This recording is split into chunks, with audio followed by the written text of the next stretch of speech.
Good afternoon, everyone. If I could please ask you to take your seats and we will make a start. Thank you so much.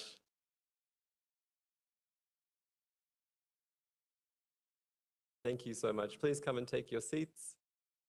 We'll make a start. Good afternoon, everyone, and welcome to the launch of the 20th edition of the Rwanda Economic Update, organized by the World Bank Group. It's such a pleasure to have you here today. Thank you for making time out of your busy schedule. Thank you for braving the winds and the rain. Finally, we had some rain today. Thank you for braving it to make it here today. My name is David Tuvi, and I will be your MC today. I'm also pleased to welcome those who have joined us online. If you are with us on YouTube, thank you so much for making the effort. Please stay tuned. We have a panel discussion coming up later, and we would love to have your questions and comments in the comment section as well. Today's event aims to highlight the role of conservation and nature-based tourism in Rwanda's economic recovery. We are honored to have esteemed speakers and panelists joining us here to discuss this important topic. The Rwanda Economic Update is published twice a year and provides in-depth analysis of the country's economic developments, policy priorities, and prospects. It is intended to inform and guide stakeholders, including policymakers, business leaders, and analysts of Rwanda's economy. And I'm pleased to see that all of those groups are represented here today. So thank you for being with us. Each issue has a special focus and a particular topic. And as an environmentalist myself, I'm very happy that the 20th edition focuses on the important role of nature-based tourism in the country's economic transformation. Today, we will hear from distinguished speakers, learn more about the update from the World Bank team of economists, and hold a panel discussion with a range of key stakeholders. To kick off the event, please join me in welcoming the country manager for the World Bank Rwanda, Roland Price, for welcoming remarks. Thank you so much.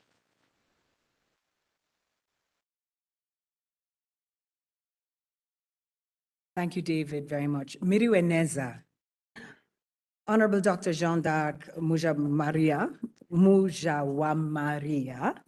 Minister of Environment, Rwanda, Valerie Hickey, Global Director, Sustainable Development, World Bank, who will be joining us online, Ms. Michaela Rugwizan Goga, Chief Tourism Officer, Rwanda Development Board, Frank Mugisha, Director, General Chamber of Tourism, distinguished government representatives, including, of course, our Chief Economist of Minecofin, Patrick, and distinguished private sector representatives here.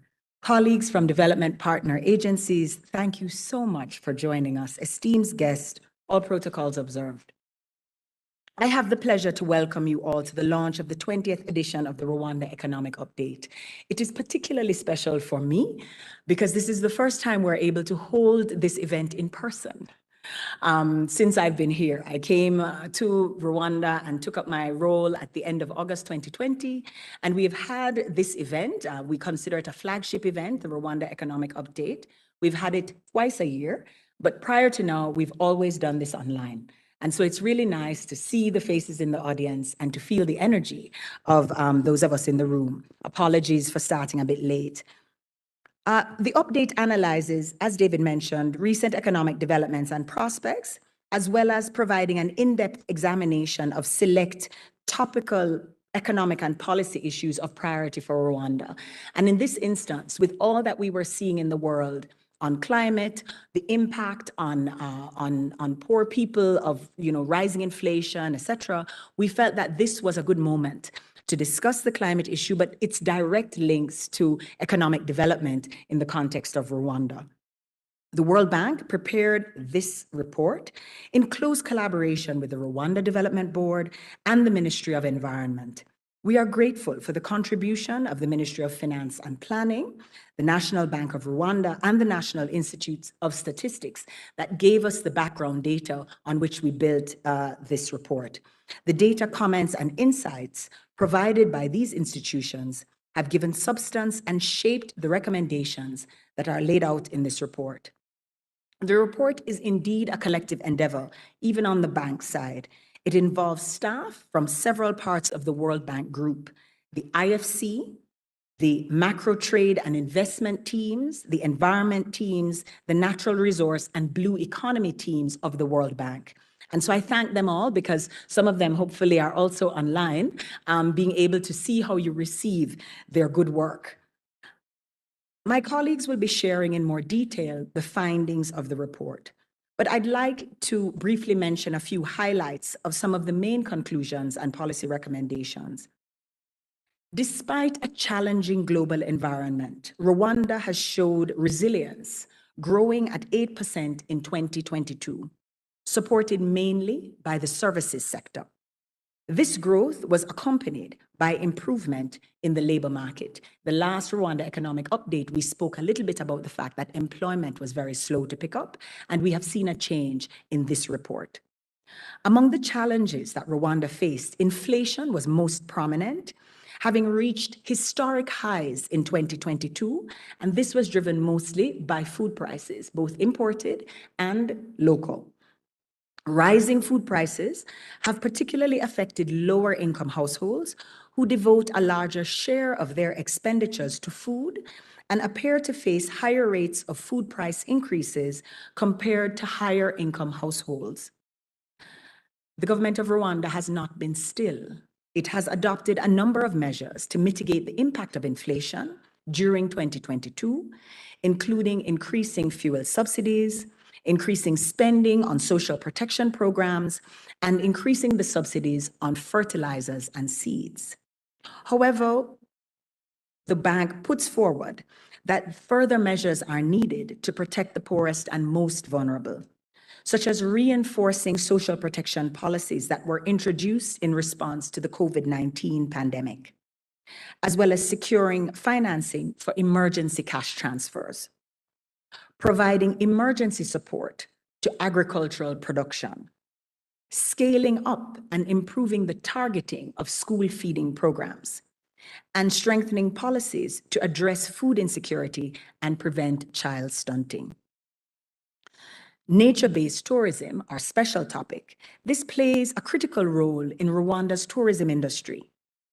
Over the past decade, 80% of the tourists who come to Rwanda for leisure or for business visit Rwanda's national parks. While Rwanda is recognized for its nature-based tourism, delivering on the post-COVID tourism recovery plan will require targeted policy changes and investments. This post-tourism recovery plan creates an opportunity to establish Rwanda as a leading nature-based tourism destination. In line with the Rwanda Development Board's recovery plan, it will be important, even for nature-based tourism, that there is an effort to do two things. First, manage and enhance tourism demand.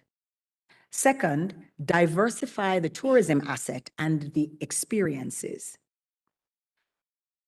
We also would want the government to focus on increasing the number of arrivals, lengthening visitor stays, diversifying product offering, even in the famous gorilla parks. This will be key.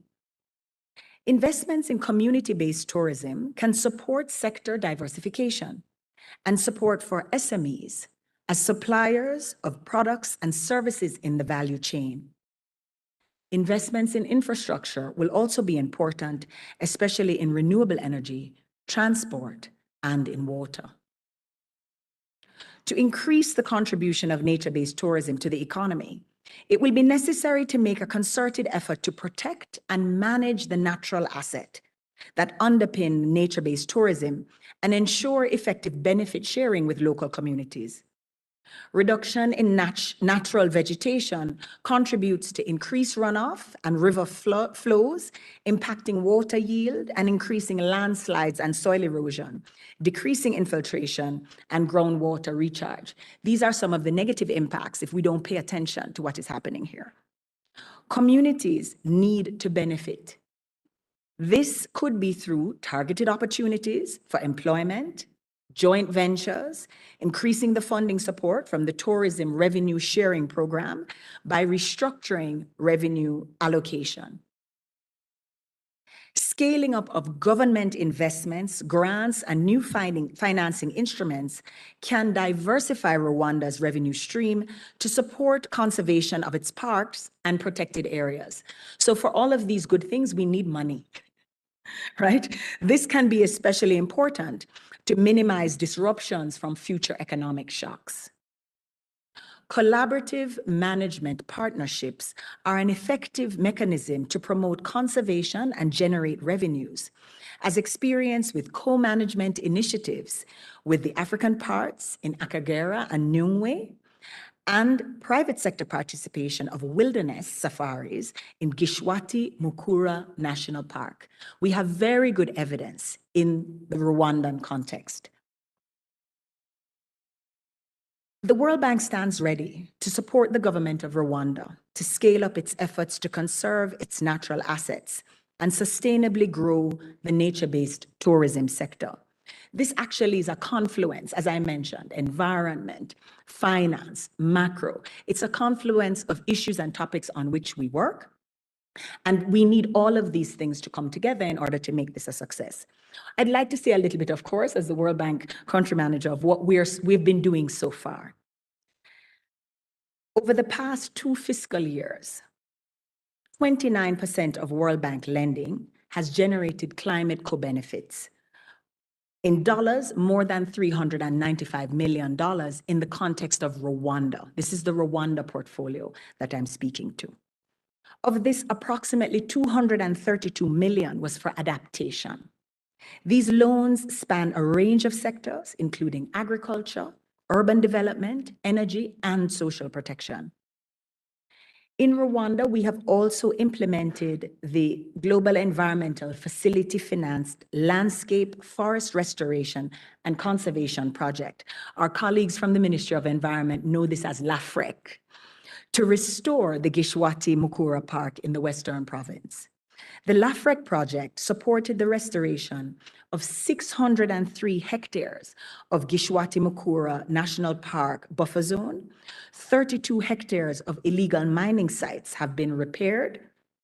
900 hectares of woodlots have been improved, and 446 hectares of farmland are now under silvopastoralism, which benefits both farmers and the environment around the park. The World Bank is also implementing the second Rwanda Urban Development Project, which is an urban upgrading operation with approximately $180 million in funding from IDA, which is World Bank resources, the Nordic Development Fund, some of our colleagues are here, the Global Environment Fund, as well as the Climate Investment Fund.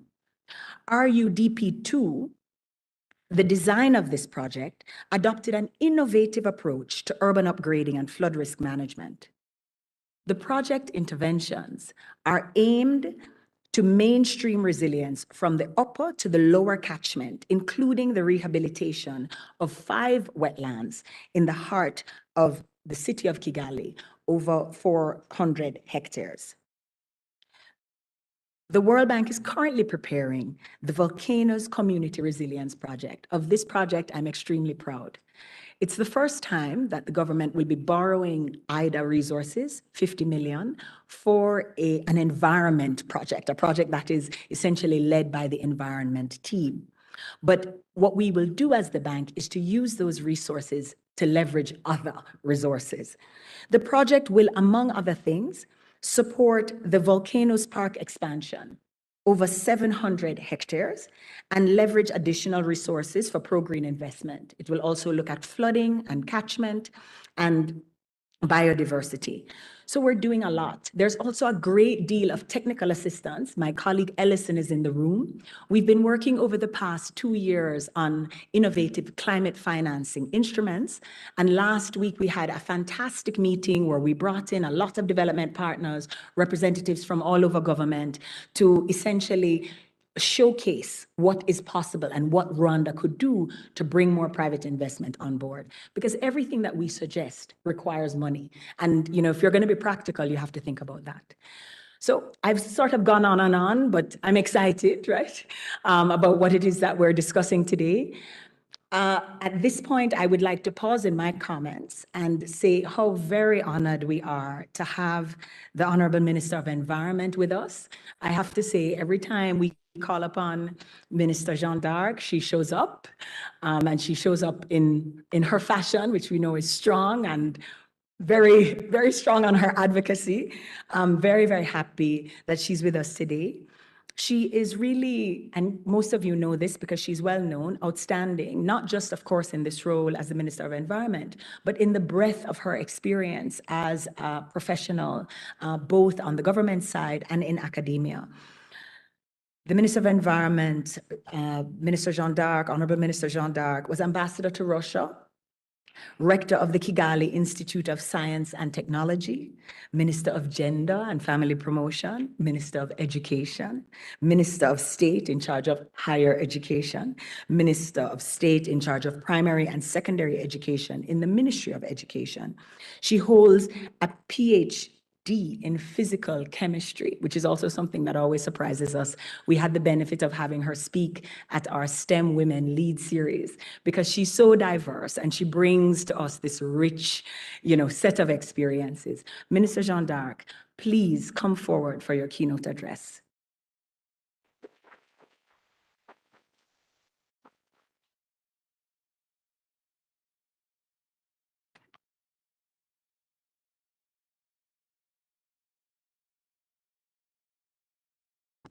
Thank you very much.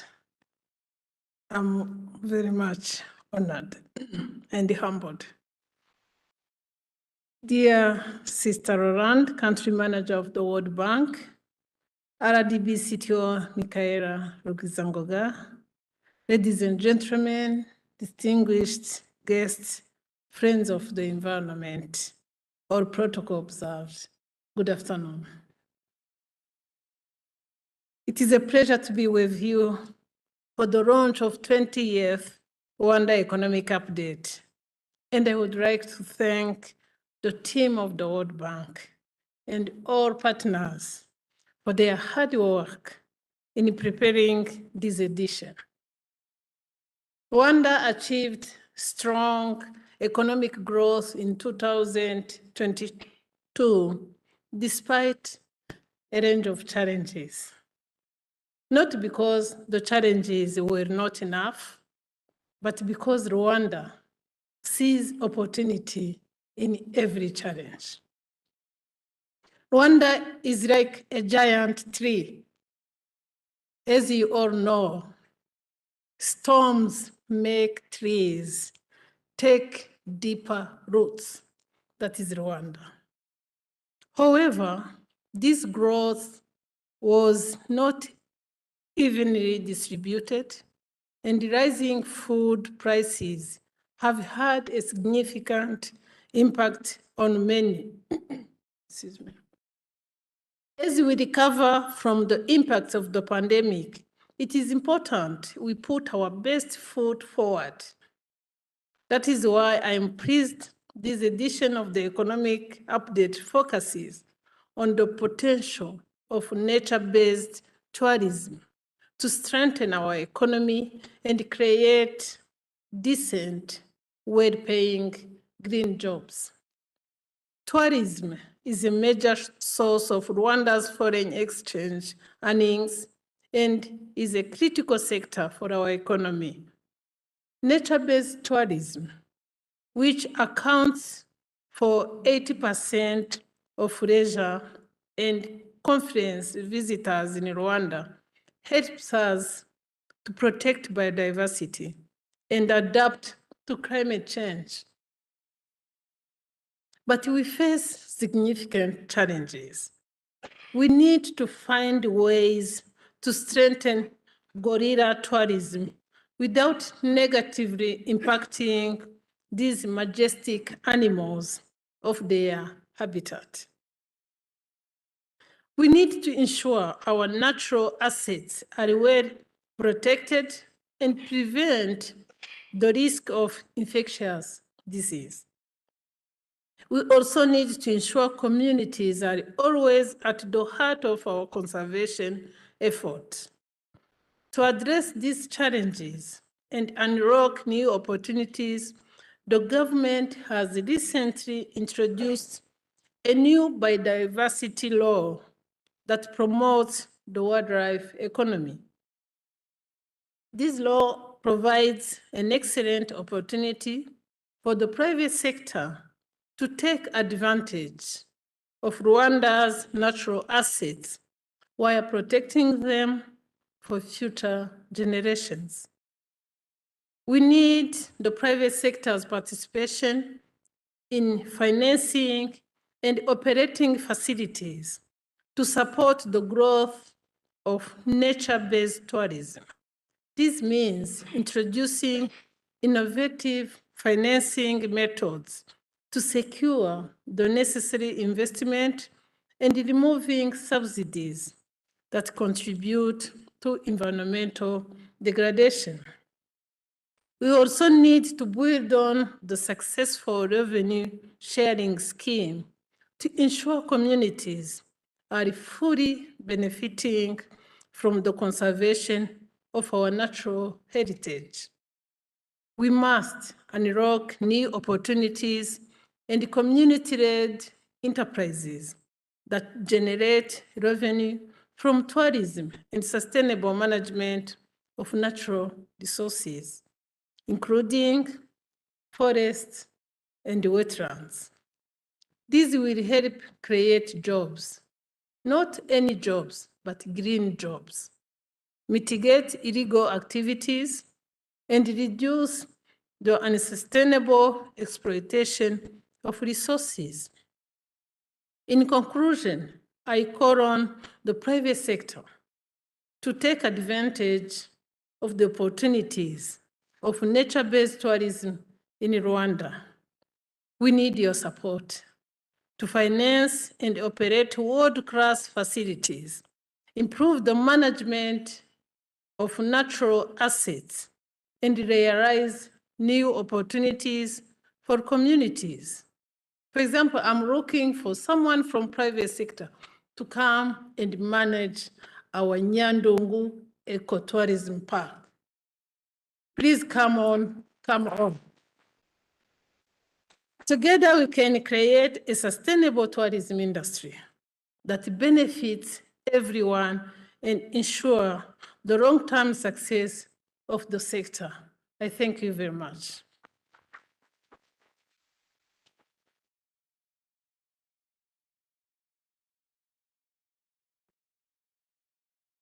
Thank you so much, Minister Mujawa Maria, for your insightful remarks. May we please give another round of applause to the Minister.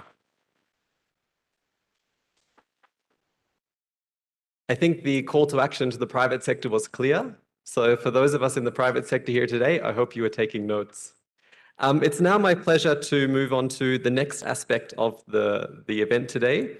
We will move on to a presentation of the report by DG Bear, the lead environmental economist at the World Bank, and Peace Niyibizi, the country economist for the World Bank in Rwanda. They will discuss the importance and potential of nature-based tourism for Rwanda's economic development. Please join me in welcoming Peace, who will present first.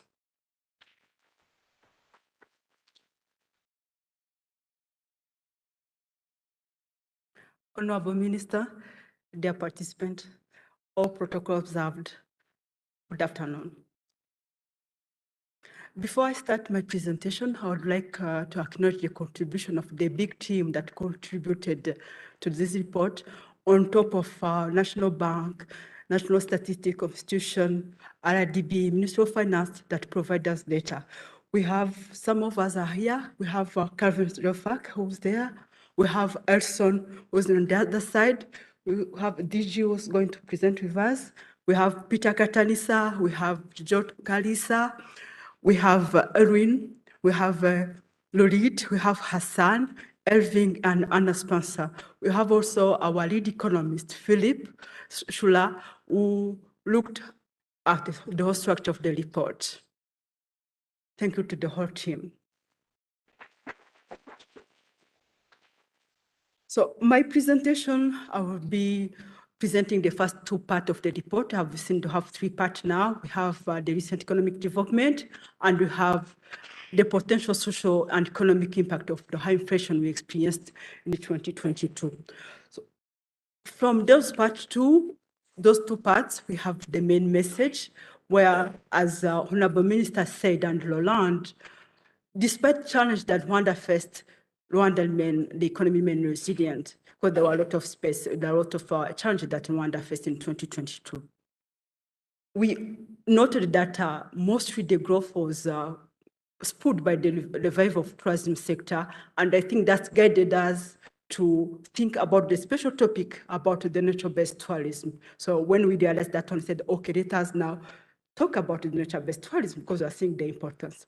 The third message I'm going to present is about the potential impact on high inflation on welfare of households in Rwanda.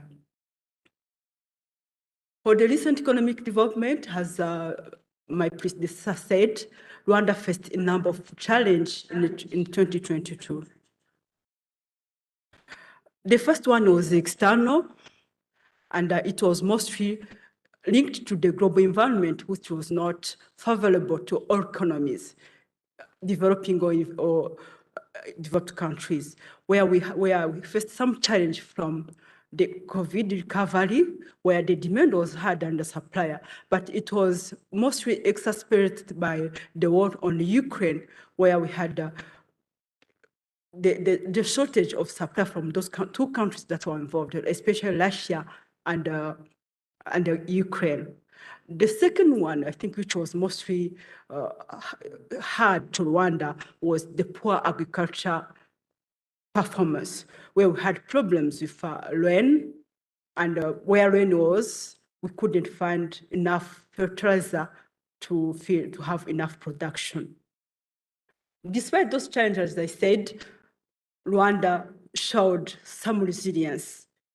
We estimate at World Bank that the growth could be about 8.1, but all the available statistics shows that in the first three quarters, the growth was 8.4%. This growth is higher than the average we had. If you look at the 5-year average of the 5 year prior to COVID, which was 7.5, this is still higher growth.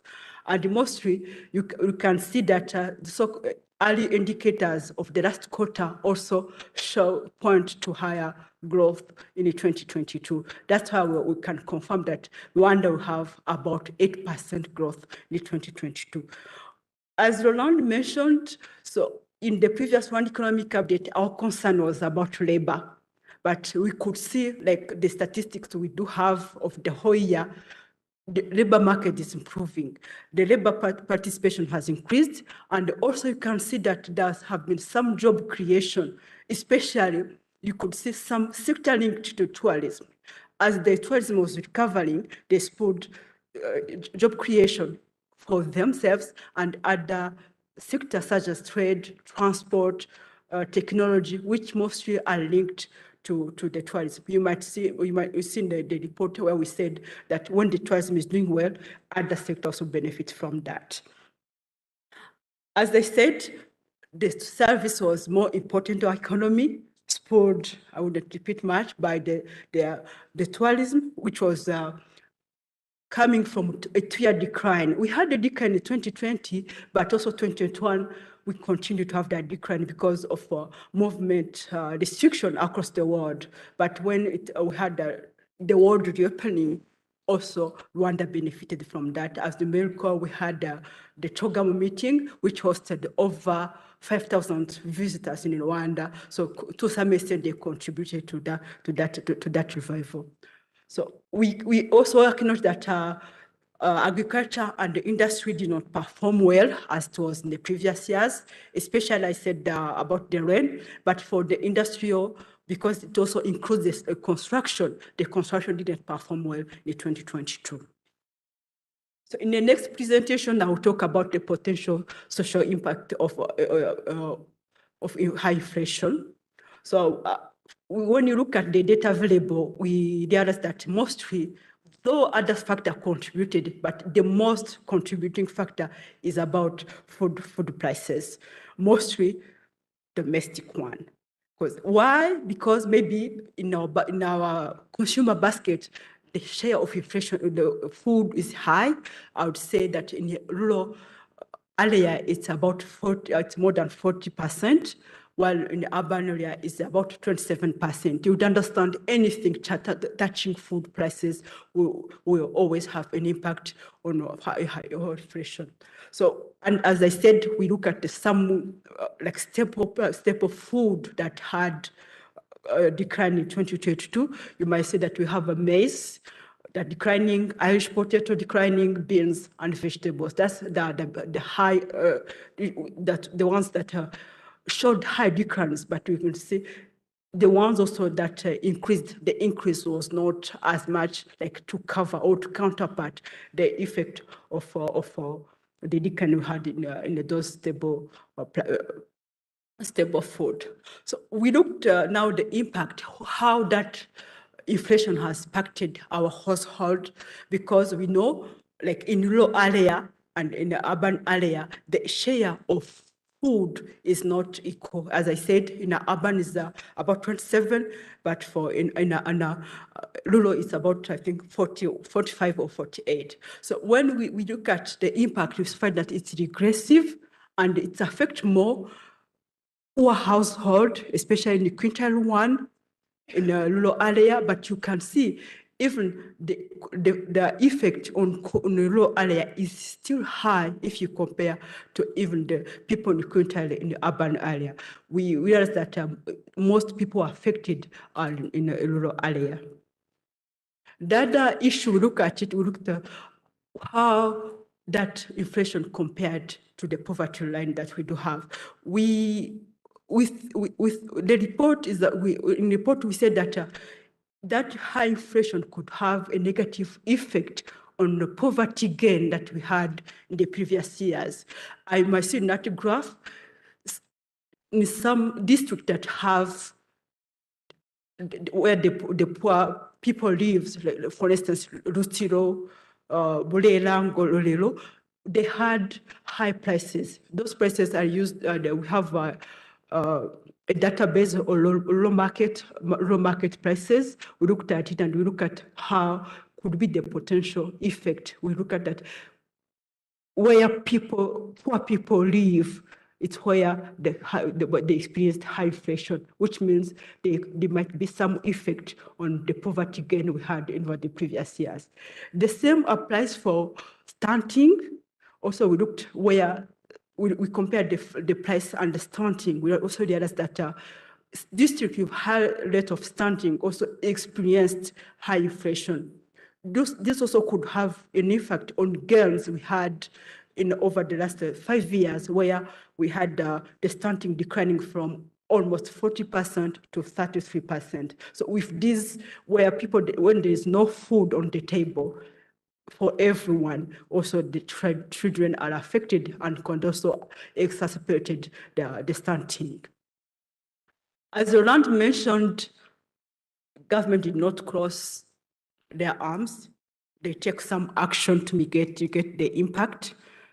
The first one maybe were from the central bank, where they had increased the monetary, their central bank rate by 2% in 2022. And I think over the last week, they continue to increase that rate to see if they can mitigate the pressure on household. On monetary side, it's not that they have increased the central bank rate. Also, they have resumed the operation to stabilize the liquidity in the system. And also they have restated the reserve requirement, which was low since the start of the COVID. On fiscal side, also they have taken some measures, including the subsidies on fuel, which was there in place until August 2022. I think you remember when they would announce the price, and what government have foregone. It was to some extent to protect the household. They have also put on subsidies on agriculture input. As I said, agriculture input became very expensive because of the war in the Ukraine and on Ukraine. So they have tried to see how now agriculture could access input to stabilize, to improve the production.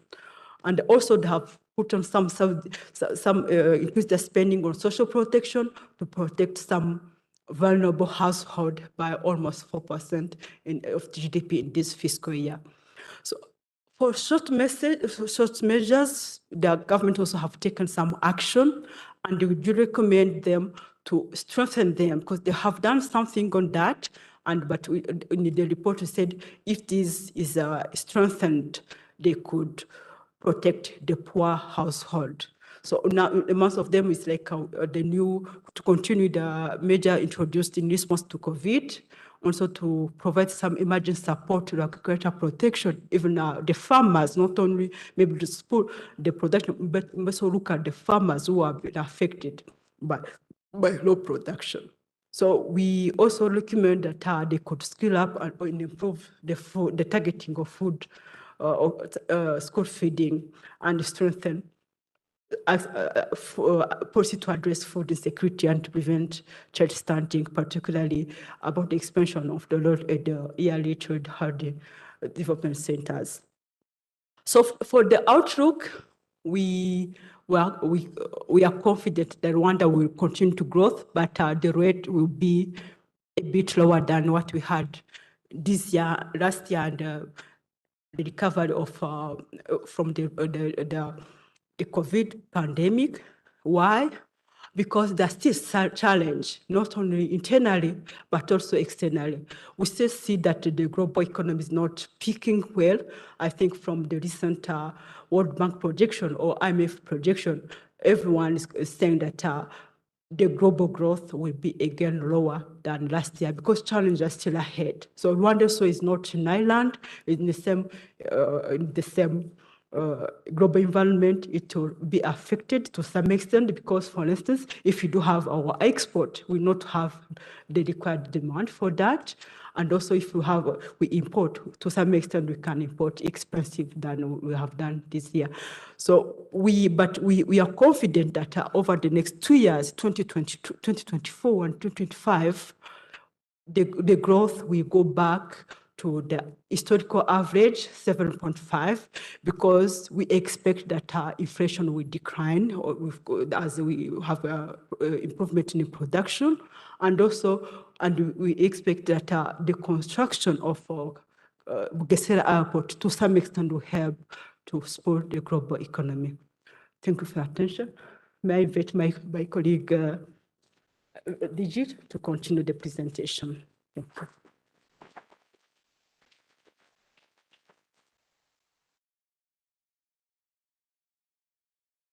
Thank you, Peace.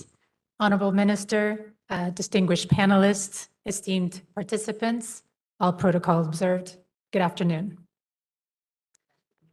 So I had the privilege of being part of the World Bank and IFC team that worked closely with stakeholders in Rwanda to prepare this special topic in the 20th edition of the Rwanda Economic Update.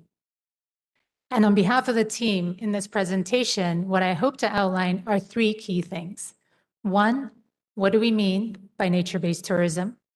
2, why does nature-based tourism matter to Rwanda? And thirdly, what could be done to really scale up the contribution that nature-based tourism could make to the economy of Rwanda? So what is nature-based tourism?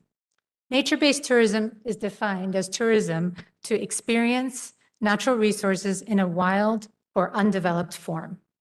Now, visitors who travel to Rwanda, be it for business or leisure or other purposes, can all partake in nature-based tourism. And as you see in these images, Rwanda has a wide range of activities that qualify as nature-based tourism. But what distinguishes nature-based tourism and makes it worthwhile paying attention to is that this form of tourism relies on the natural assets of the country. So it really matters not only how a country invests in nature-based tourism, but what that investment does for the natural assets. And so it can not only contribute to growth in terms of how you invest in nature-based tourism, but it can also have implications for the livelihoods of the rural poor and impact the country's exposure to climate risks, as well as its resilience to climate risks. Oops, sorry. So Based on our analysis, what we conclude is that nature-based tourism contributes to growth, jobs, and local livelihoods, and its contribution can be enhanced. And the reason why we say this is if you look at the numbers, if you look at the statistics, just looking at the international visitations and associated spending, tourism has proven to be a significant source of foreign exchange earnings. In 2019 alone, it contributed $498 million, which is double the combined contribution or earnings from tea, coffee, and minerals. Now, examining the data on national park visitors, as the Honorable Minister and Roland already mentioned, we found that approximately 80% of business and leisure visitors are involved in nature-based tourism, and the majority of them are foreign visitors. We also found that there is a heavy reliance on guerrilla tourism in Rwanda. Guerrilla tourism has contributed close to $107.3 million in 2019 alone, making up about 1/5 of tourism revenue in the country. And permits from guerrilla trekking made up 86% of the permit revenue that the national parks earned. Now, after the increase in the cost of permits in 2017, there was a decline in the sales of the fixed number of permits available for guerrilla trekking.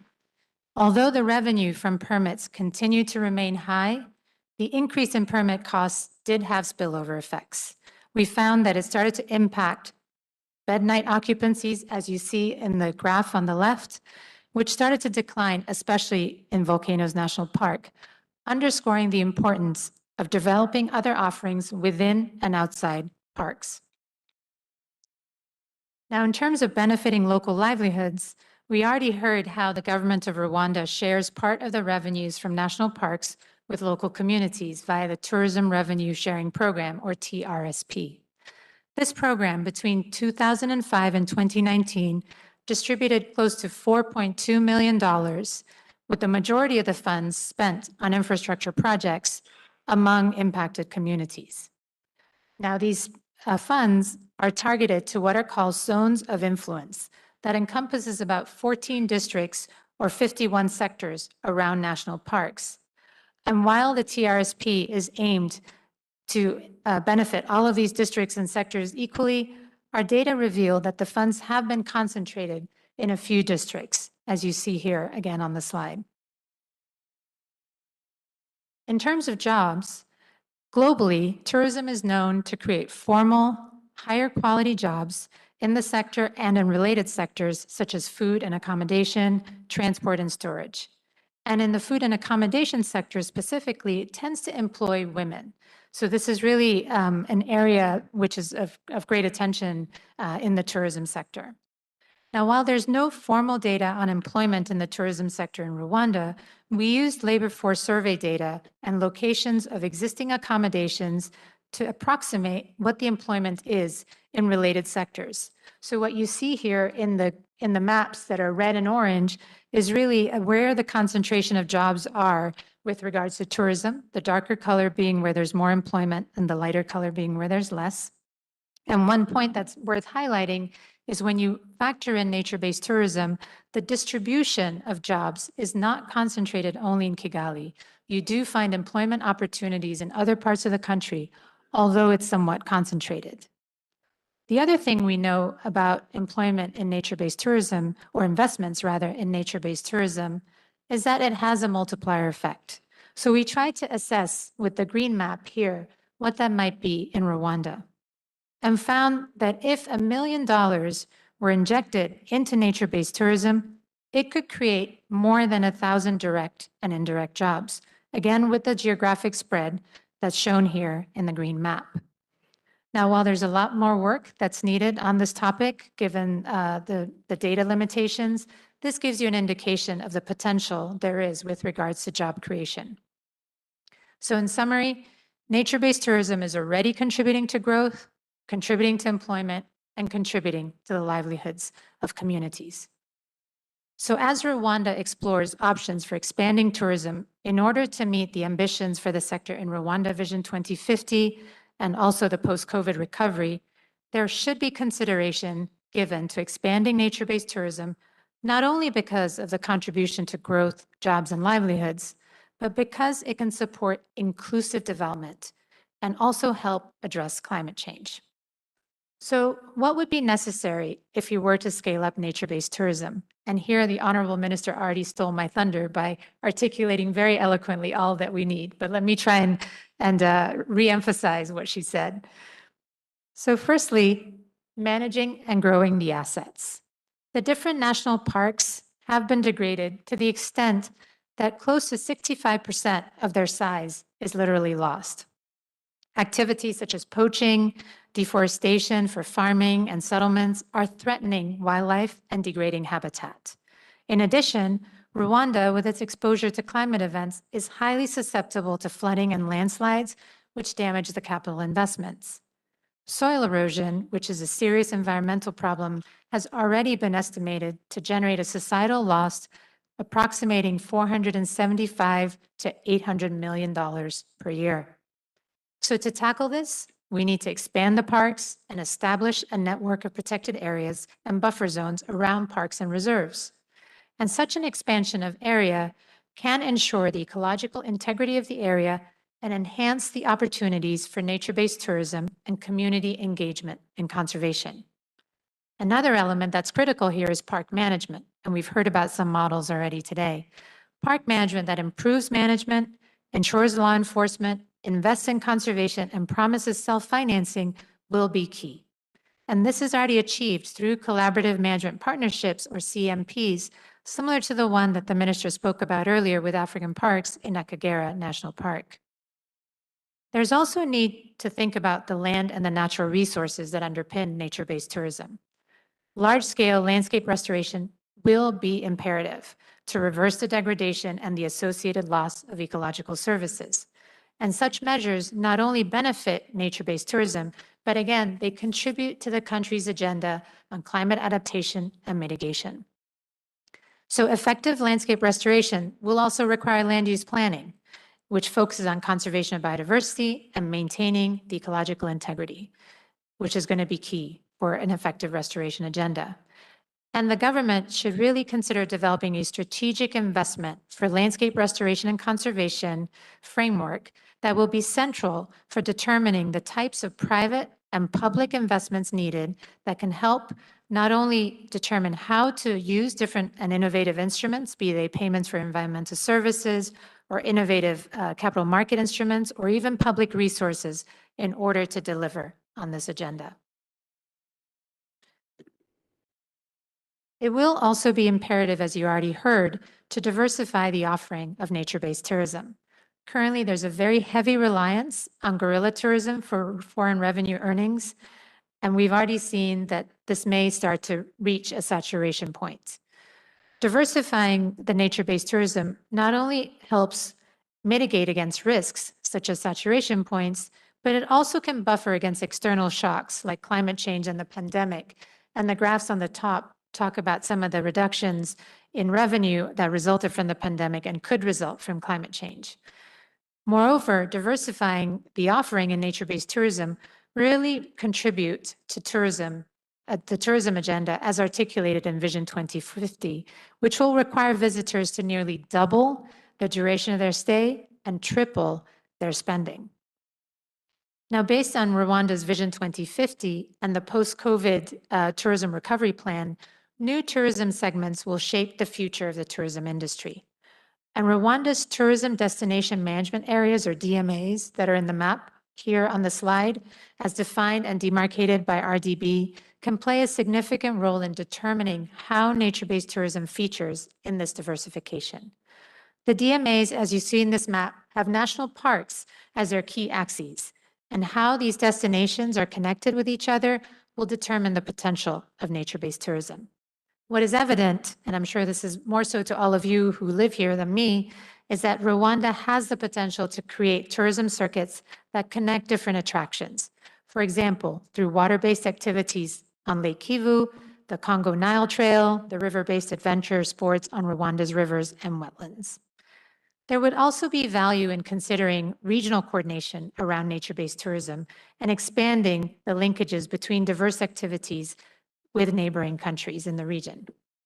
But all of this has to be underpinned by robust value chain analyses that have been conducted in other countries like Botswana and South Africa and could be conducted here to estimate the value of expanding these circuits and even linking nature-based products with other products. Another point that's imperative to keep in mind when establishing new nature-based tourism products is that they should remain accessible to Rwandans, because domestic tourism can play an important role during shocks, as was evidenced during the COVID-19 lockdown. The last point I'd like to make on this particular topic is the importance of developing new metrics beyond the usual ones of headcount or bed nights. It's really important to start to have metrics that assess the industry's value and the industry's sustainability. Thirdly, as you already heard, communities must be part and parcel of nature-based tourism efforts. Expanding nature-based tourism has implications for agricultural land and can mean loss of income and livelihoods for local land users and landholders. It therefore will be important to ensure that efforts to expand nature-based tourism creates opportunities for local communities, whether directly in the sector or through complementary activities. For example, activities in the buffer zone could have the potential to bring long-term and additional welfare benefits to local people, depending on how the zones are used, be they for carbon sequestration, productive uses, or tied into nature-based activities. Adequately ensuring that communities benefit from nature-based tourism and associated changes will require a multi-sectoral, collaborative, and coordinated effort. This is collaboration and coordination with local government, between the Ministry of Agriculture, Environment, Land, and others. And priority should be given, as you also already heard, in rolling out and expanding the revenue sharing schemes for communities and local landowners, and engaging them in co-management and maintenance of the parks. And the minister pointed out to the recently approved law on governing national parks and nature reserves, and this really creates a space for doing so. The other element that's important here is ensuring that any revenue benefit sharing scheme really responds to the needs of the households that are directly impacted by nature-based tourism. And this can mean reconsidering the heavy emphasis on infrastructure investments that's currently there under the TRSP. And lastly, it would be really important to promote additional ways for tourism revenue or tourism opportunities to benefit local communities, be it through joint ventures or other mechanisms. And Rwanda already has really interesting examples to build on. You've got, for example, the Porters Cooperative that's operating in Kinigi, which is composed of former poachers that are in the picture on the top here, and they are actively involved now in nature-based tourism activities or community tourism efforts like the one in the photo down below. But as Roland has mentioned, and this comes as no surprise to all of you, all of these ideas, all of these suggestions require money. And here, the key role of private sector cannot be underscored enough. And I think the minister has already extended an invitation to the private sector, and let me try and underscore that even more with what I'm about to say. While there isn't an estimation yet of the financing needs for nature-based tourism in Rwanda, what we did do is use the Rwanda Biodiversity Financial Needs Assessment, which estimates the financing needs for implementing the second National Biodiversity Strategy and Action Plan, given the importance of biodiversity and natural resources to nature-based tourism. And what we found is mobilizing the financing that's needed will likely be best done with a combination of policy, debt, and non-debt instruments, some of which I've already mentioned, and I want to highlight a few more today. So for example, Rwanda could consider more PPPs in the management of national parks. We spoke about the experience with collaborative management models that Rwanda is carrying out with African parks. It could also use traditional instruments, such as concessional loans, or more innovative instruments from capital markets, which I'll briefly describe in the next slide. But Rwanda could leverage development partners, many of you are here today, and Fonerawa Ireme Invest facility to lower the risks of investments or provide more concessional rates. And using such an approach to create an enabling environment and reduce the risks of public and private investors face can promote nature positive investments. And we have evidence of that in other parts of the world as well. So Rwanda should not only explore these instruments, but it also should consider exploring new opportunities in the carbon and biodiversity markets. For example, Rwanda could consider options similar to what was just launched in Vietnam last week, where the World Bank priced a 5-year, 50 million principal protected emission reduction linked bond that provides investors a return linked to the issuance of verified carbon units expected to be produced by a project in Vietnam. So you can imagine doing something similar in the buffer zones around protected areas. These instruments can be considered for Rwanda at the national level, but they also have application at the sector and site level, and they can be well aligned with the country's ambition for climate and nature financing. In terms of innovative instruments, Rwanda could consider structured bonds, sustainability-linked bonds, or green and SDG use of proceed bonds. Structured bonds are a pay-for-success financial structure, and one such structured bond that the World Bank launched last year is the 150 million wildlife conservation bond, which helps protect an endangered species, in this case rhinos, and strengthens South Africa's conservation efforts by leveraging the World Bank's infrastructure experience in capital markets. Sustainability-linked bonds, which are increasingly popular in corporate markets, have been issued by 2 sovereigns, Chile and Uruguay. And the general use of proceeds is linked to key performance indicators and sustainability performance targets. So here too, you can imagine an SLB that's tied to indicators and targets specifically around nature-based tourism or landscape restoration, gorillas, et cetera. Green, blue, and thematic bonds are bonds that limit the use of proceeds to finance or even refinance eligible projects. And the emerging markets right now are issuing close to close to 182 billion dollars in green, social, and sustainability or sustainability-linked bonds. This is triple to what was being issued in 2020. So again, a lot of opportunity here for Rwanda to consider these and other instruments as it tests and scales up financing for nature, climate, and nature-based tourism. What we did as part of the Rwanda Economic Update, though, is analyze the impact that different forms of financing could have on Rwanda's fiscal sustainability. And one of the highlights of the analysis is that irrespective of the source of financing, making investments to support nature-based tourism could yield positive outcomes on fiscal sustainability and growth. The analysis also revealed that increasing the role of the private sector in financing the conservation and management needs of nature-based tourism would be highly beneficial for Rwanda and could make a significant contribution to growth and welfare by 2030 compared to the baseline.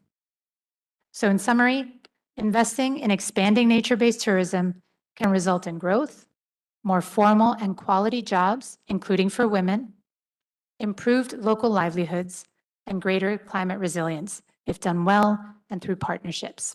Thank you very much.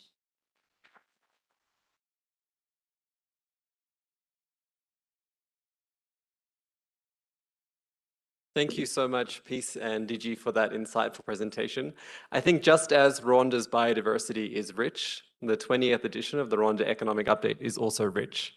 Rich in insights, rich in expertise, rich in recommendations.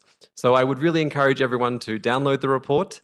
There's a few copies floating around as well, but please do take a look through and gain more details from what has been described here as well. It's now my pleasure to ask the IT team to play a short video which talks more about nature-based tourism in Rwanda. Thank you, team.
Thank you so much to the team who put together that excellent summary.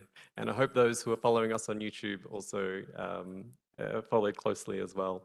It's now my pleasure to welcome our panelists for a panel discussion on scaling up nature-based tourism for Rwanda's economic development.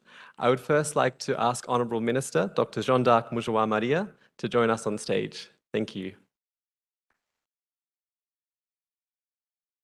We are also pleased to be welcoming Valerie Hickory, the World Bank Global Director, who's joining us all the way from Vietnam. So thank you so much, Valerie, for being with us late in the day.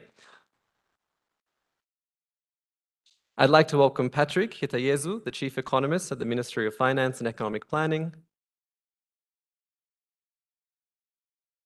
I'd like to welcome Michaela Rugwizangoga, Chief Tourism Officer at the Rwanda Development Board and member of the World Economic Forum Global Council on Sustainable Tourism. And Frank Gisha, the Director General of the Rwanda Chamber of Tourism. Please make them feel welcome. Please take a seat. Thank you so much. So I'm going to stay standing over here. But I'm not a lecturer. I'm not a teacher, I'm not a lecturer, I'll just be your moderator for today. It'd be great if the IT team could bring up Valerie if she's with us as well. I can certainly hear you well, David. I hope you can hear me too. So the panel discussion will last for approximately 40 minutes and include a question and answer session towards the end. So for those of us in the room, for those joining us online, please do note down your questions, which we will come to. I would also like to begin now by welcoming Valerie. Can you hear us, Valerie? I can hear you well, David. I hope you can hear me as well. Loud and clear, loud and clear. Thank you so much for joining us. I know you've had a busy time in Vietnam, and it's exciting to hear what the World Bank has been doing in Vietnam with the sustainability work around carbon credits. So Valerie, I want to put the first question to you. The global health, conflict, food security, and economic crisis has been delaying investments in nature and climate action by countries all around the world. Building on the World Bank's experiences, why is it important for Rwanda to prioritize investments in its natural assets and infrastructure, which can be an anchor for nature-based tourism, given all of the social challenges that we've heard about so far? No, thank you so much, David. And I'll try and keep my answer pretty short because I know it's frustrating to have somebody online when you have such an amazing panel. And I tip my hat to the fantastic people on that panel, particularly Minister Jeanne d'Arc, somebody I have been fortunate enough to listen to and learn from in many venues across the world, where I have to tell you, she is an incredible ambassador for Rwanda. And it's interesting that as I travel the world and even here in Rwanda, here in Vietnam, the story of Rwanda is everywhere. Rwanda has become an example of a country that has shown that the theory of integrating development, climate, and nature is not just a theory. It's actually happening in practice, and it's actually having very good results. And David, it's true that a lot of us think that in the past 3 years, given what COVID, climate change, and conflict has done to knock development on its back heels, that investments in nature have slowed. But in fact, the truth is the opposite. We're seeing investment in nature going up, including in countries like Rwanda, exactly because we see the link to development, we see the link to jobs and GDP, we see the link to food security. Even at the World Bank ourselves, we've increased our investing in nature. Just in this past fiscal year alone, in 2022, we have a portfolio of $2.8 billion in nature, which is a large increase over 2021. And so this is something that we really see as important. And it's never been so important as it is in Rwanda, exactly because of what you've been hearing all of this afternoon. And that's the link between managing your natural capital and being able to take advantage of the amazing nature-based tourism opportunities. If you just look at the numbers on nature-based tourism, right now, the value of nature-based tourism globally as a sector is about $225 billion. That's expected to grow 14% per year for the rest of this decade, growing to about $665 billion by 2029. We want to make sure that Rwanda captures not just its fair share of that growth, but a larger share of that growth. And it's not just the growth in the nature-based tourism market that matters, it's the growth in the luxury tourism market that matters. This is another area that's growing 7% year on year to a total of about $350 billion by 2026. And this is something where, again, tourists are looking for that natural experience. They're looking to be surrounded by incredible beauty. And one thing that Rwanda has is incredible beauty. And so investing in nature is absolutely critical in order to be able to capture that market share and capture those tourists who want to come. But it's not just investing in nature. The 4 pillars that we see as being key to Rwanda investing in nature and being able to use that investment to deliver a development first, climate smart, and nature positive tourism strategy is, first of all, a commitment to planning. And I think this is something that Rwanda does incredibly well, whether it's through the Green Growth and Resilience Strategy from 2021, whether it's growing incredibly credible, well-staffed, well-organized institutions like the Tourism Board, like the Rwanda Environmental Management Authority, whether it's thinking about infrastructure much more carefully and making it climate smart. The planning is extremely important and is something that Rwanda does and needs to do more of. Then, of course, there is that second pillar, and we've just heard it now from DG, in terms of investing in the natural capital, getting national park management right, thinking about the natural capital that lies outside of national parks. The third pillar that's so important when we talk about investing in nature and investing in nature-based tourism is making sure that we can grow and diversify the businesses that take advantage of those tourists coming. It means improving and diversifying the offer, that people can do different things, making sure tourists stay longer. We know that every day a tourist stays longer in country means more jobs, more revenue for local Rwandans. And then finally, of course, it's important to share the benefits. And this is extremely important in a country where the infrastructure doesn't mean that everybody is going to be able to go to every part of the country, but everyone in Rwanda is playing a part in making sure that its natural capital is robust and healthy. And that means sharing the benefits, and certainly the tourism benefit sharing program revenue sharing program is such an important part of that. And finally, I would just say and emphasize one thing, David, that I think is so important in order for Rwanda to really take advantage of its large investments in nature, its commitment to investing in nature as a path towards green, resilient, inclusive development, is building up its data and its metrics. Being able to measure success, being able to understand that success, because it's part of a successful marketing strategy. Consumers, particularly tourists, are more and more picky in terms of where they want to go. They want to know the story of where they're going, and they want to know that story through numbers. And so data and metrics have never been more important. Thank you. Thank you so much, Valerie. Thank you for that incredibly detailed explanation about the path forward. I think what we heard from Valerie is that Rwanda has what it takes. It has beautiful nature, it has incredible people, it has the institutions and the planning capacity to implement many of the recommendations that have been put forward in the update. There is one challenge, though, that's sticking in my mind that we've heard about today, and that's inflation. So I want to turn to Patrick. Before we talk more about nature-based solutions, Patrick, I want to hear from you. It seems like inflation is a big headwind for Rwanda. What is the government doing to address it so that in the future we can take advantage of the benefits of nature-based tourism? Thank you, David. I think inflation is really one of the greatest macroeconomic stability challenges that we're experiencing here. It's not Rwanda only. It's probably most of the world. And when thinking about how to address inflation, then you have to understand, first of all, the nature of inflation that you are facing. And our inflation, or the inflation that we have observed in Rwanda, especially since early 2022, was both driven by demand pressures and also supply side issues. On the demand side, we have observed that since the first quarter of 2022, the output gap went into economic territory. By that, we simply mean that we had more pressures from domestic incomes.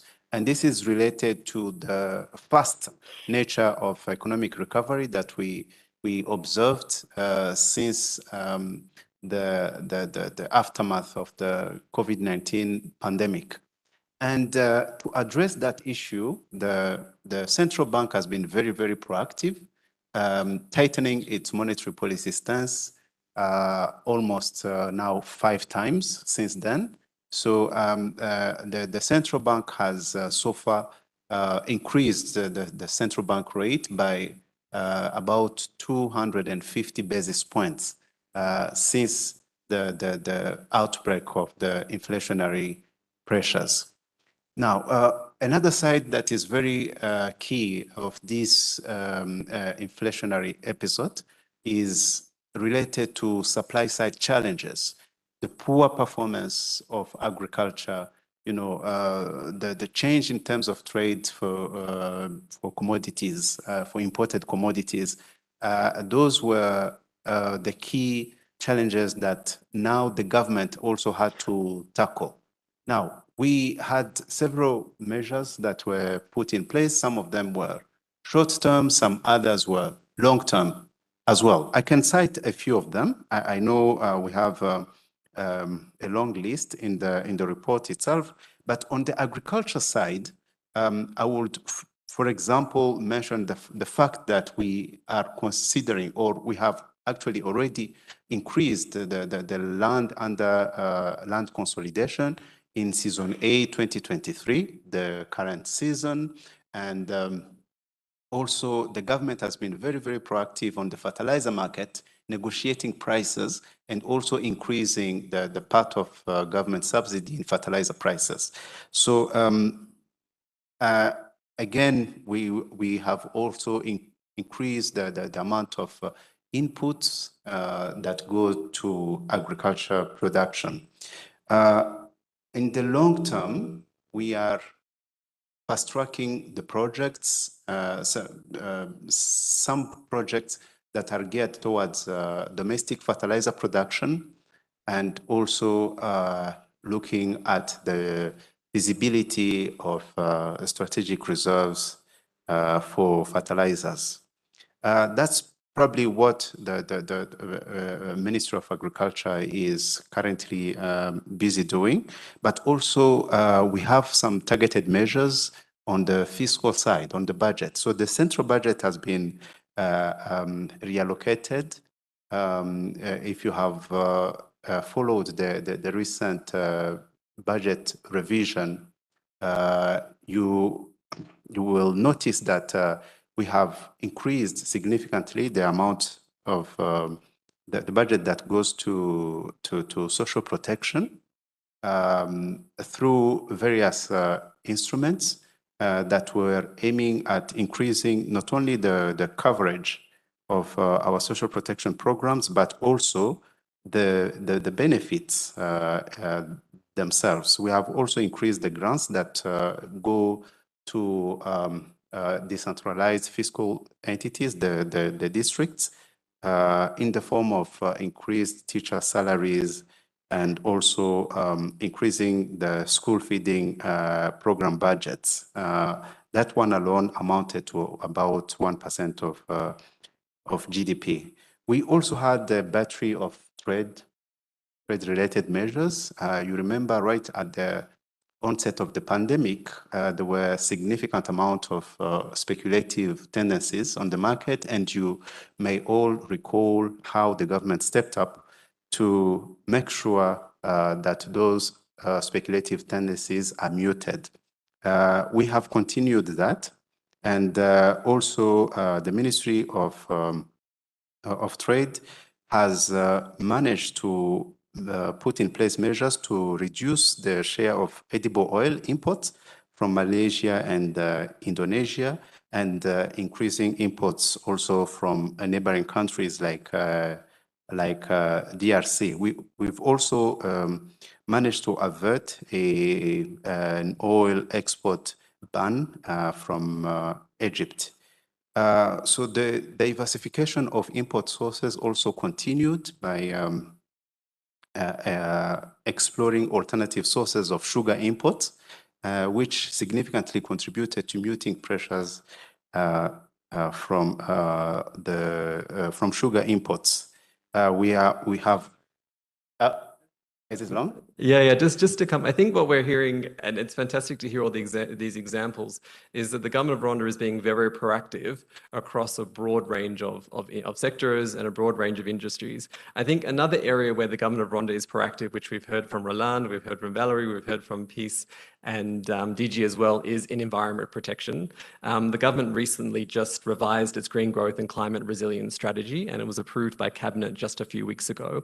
So I'm keen to hear from Minister Jeanne d'Arc about the opportunities that exist within the green growth strategy and how nature-based tourism can support the objectives of that strategy.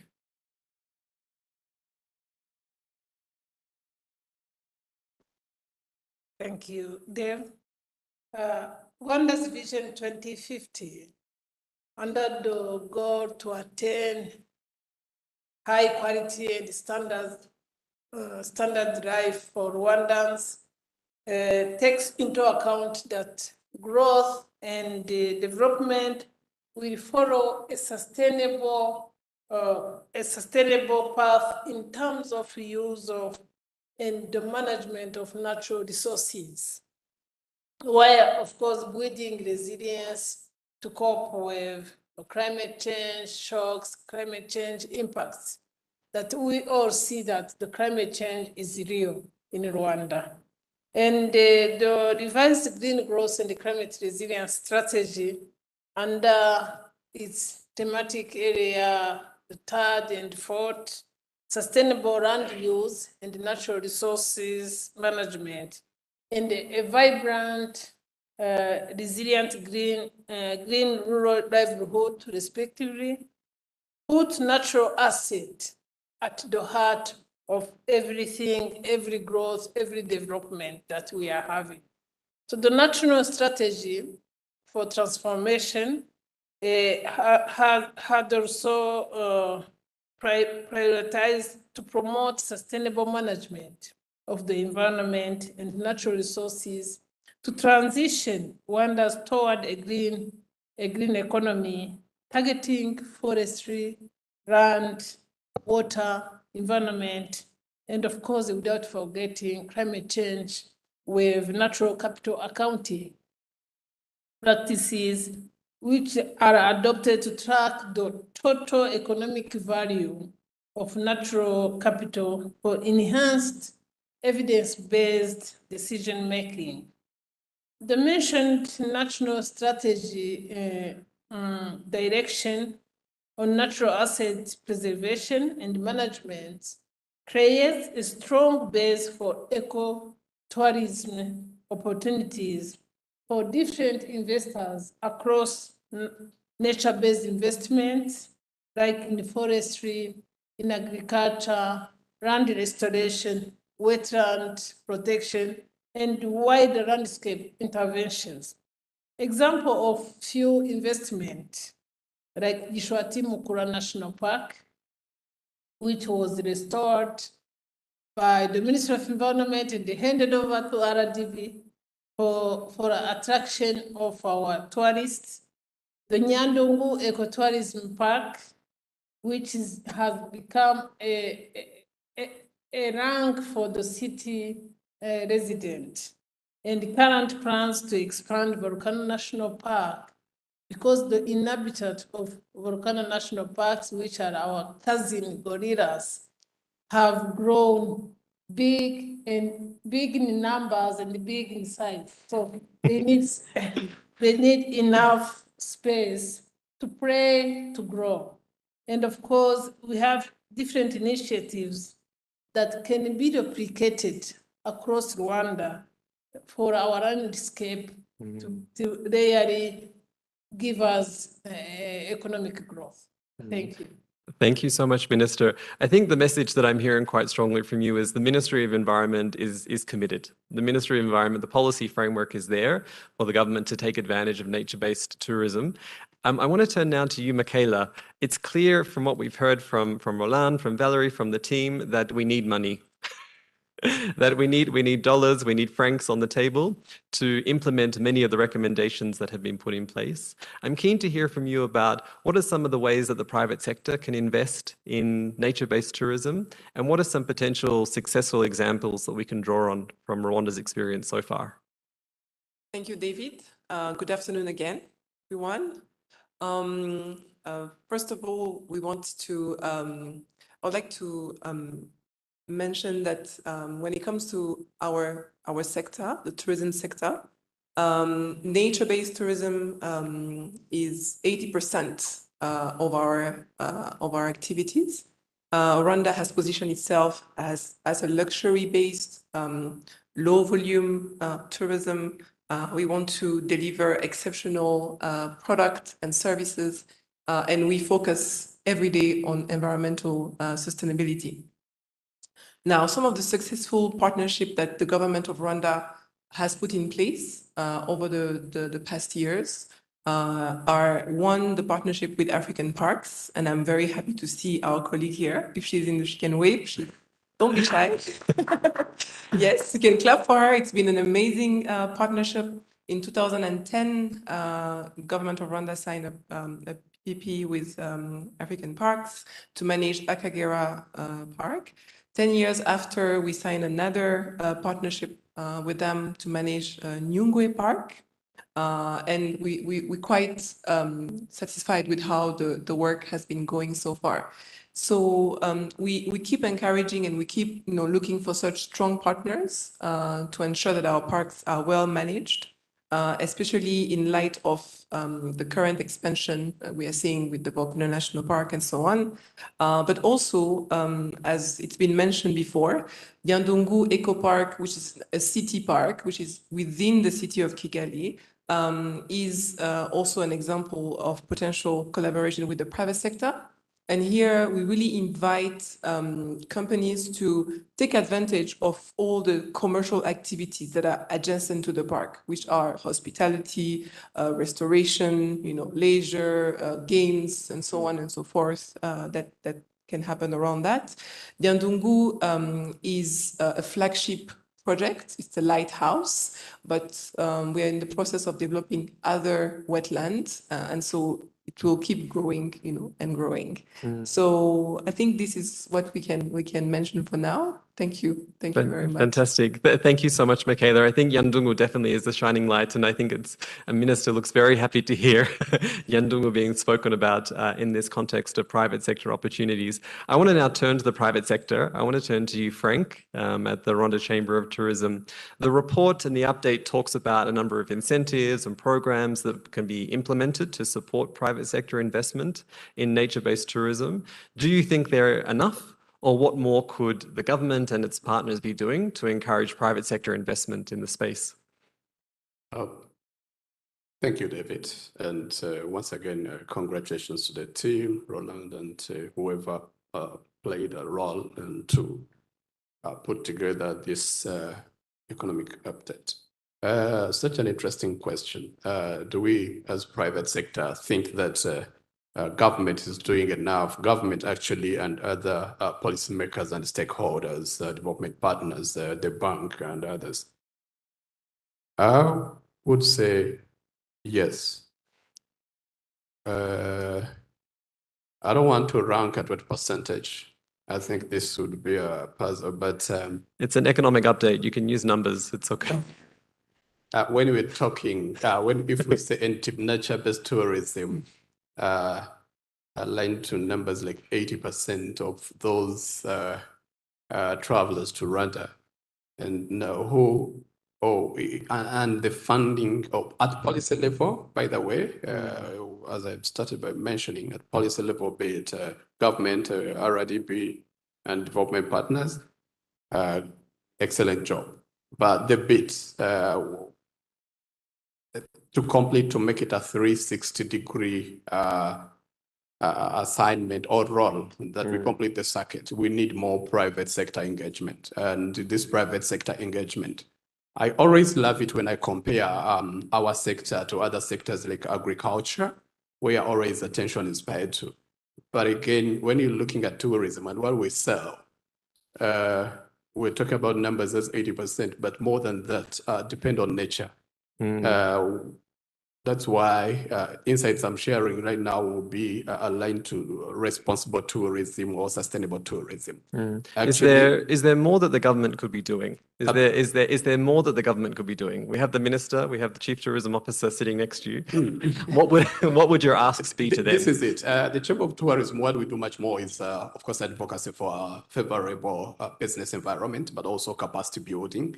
But where is the investment into that? And also the other developing stakeholders and partners here, let's, if we can challenge ourselves, that kind of proportions that's directed towards nature-based tourism investments or eco-friendly best practices. Obviously, we need to do more. When you look at, I always give this small example. A tourist uses or consumes almost 18 times the volumes of waters that locals use. We need more travelers to come in here, yes. Great, Rwanda has this high end, of course, but we know there is also a middle range, which is equally important. But when we're looking at it in a window of, okay, policy and preach it without the participation of private sector, hoteliers and other investors into this, to really own it and make it their own, then bring in aggregators for financing, yes, RDB is doing a good job, but they or other financial institutions, what are they doing? I believe they have also great plans ahead. So that's the synergy that we need to see into this, that there is subsidized financing. I like it that now electric vehicles or hybrids here in Rwanda subsidized in terms of incentivized, no taxes and so on. So that's what we want to see, such that all actors own it and collectively in a move really to work towards sustainability. Thank you. Great. Thank you so much, Frank. I think we've heard a conducive business environment, including some of these kinds of subsidies, which are starting to be put in place, as well as capacity building for the sector and some of these subsidized financial schemes as well. I want to now turn back to Michaela. We've had a question come in online from Steve Benton from Kingfisher Journeys, and he's keen to understand how much could adventure tourism play in the work that is being done to expand nature-based tourism in Rwanda? Thank you. That's a very, very good question. And I think even beyond adventure tourism, really the idea of diversifying our offering is something that we are day-to-day involved in. We have at the RDB a department of product development that's focused on new product development. We work closely with our colleague from Kingfisher on various projects. So adventure tourism still nascent in our local context. We have a few examples: kayaking, boat activities, and so on and so forth.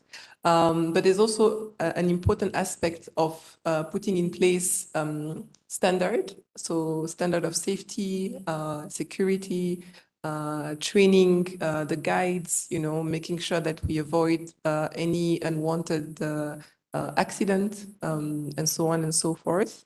We are actually working on having more and more awareness around those standards, first of all. From that, also looking for potential investors who are interested in developing more activities beyond the one that we currently have. Thank you. Perfect. Thank you so much. I think as Rwanda positions itself as a luxury ecotourism destination, that means quality. That means quality in terms of service delivery. It also means quality in terms of sustainability. So it's great to hear some of those things. So Valerie, I saw your face pop up just a moment ago. We don't want to keep you too long. I'm sure it's getting late in the day in Vietnam. I wanted to turn to you now just to give us some final points around the promising instruments that the World Bank could be considering to implement in Rwanda to help it in this new ambition and new endeavor to grow nature-based tourism. No, thank you, David. And in fact, it's Rwanda who's giving us some great examples that we are taking to different countries, including here in Vietnam, because one of the things that Rwanda has done before most other countries is not do what every other country was doing, which was for a long time believing that you could grow now and clean up later, and that any investment in anything green should be done through international grant financing. Rwanda really has been at the forefront of overturning that paradigm, even as other countries only now after COVID, conflict, and climate change in the past 3 years have made them upturn that paradigm. And Rwanda has really shown us that there's an integrated ecosystem of finance that needs to work together. It needs to include domestic public resource mobilization. We've heard it from everybody, the important role of government in setting the rules of the game through good policies, having credible institutions that can implement those rules so that pricing can be set because there's reliable, predictable rules of the game.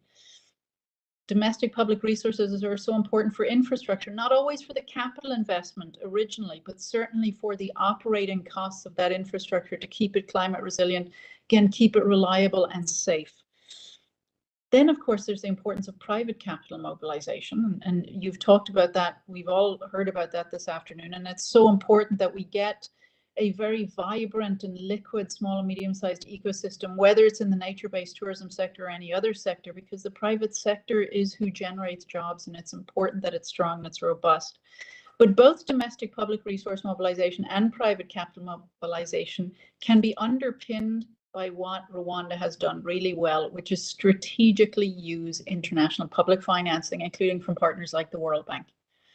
And this is where I've been so impressed, for example, with let me give you two examples. The first, of course, is the REU20 investment facility that the National Green Fund has done together with the Development Bank of Rwanda, because this was the best and most strategic use of bank technical assistance and bank grant financing to really think about how would you set this up? Why would you set up? What does it need to look like?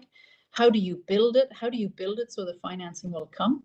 Then to see it established and now have an endowment of more than $100 million, because there's lots of investors who are excited about how this sort of de-risking facility that's managed in a public, transparent way can actually help attract private capital. So you begin to share the financing for a green, resilient, and inclusive future.